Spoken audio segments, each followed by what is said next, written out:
আল্লাহ, নিশ্চয়ই আমি আপনার কাছে আশ্রয় চাই, হবে এই দুষ্ট জিন থেকে, দুষ্ট শয়তান থেকে আমি আপনার কাছে আশ্রয় চাই। তাহলে একটা বাথরুমে যাওয়ার ক্ষেত্রেও একজন মুমিন সেটা তার রবকে তিনি স্মরণ করেন।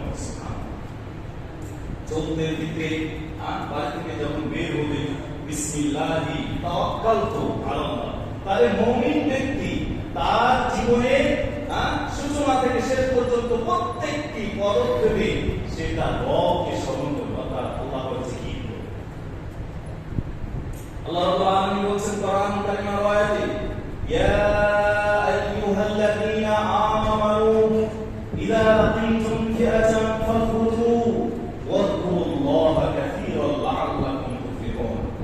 হে ইমানদারগণ, তোমরা যখন কোন শত্রুর মোকাবিলায় দাঁড়িয়ে থাকবে তখন তোমরা অবিচল থাকো। ফিআতান ফাথবুতু ওয়াযকুরুল্লাহা কাসীরান লাআল্লাকুম তুফলিহুন।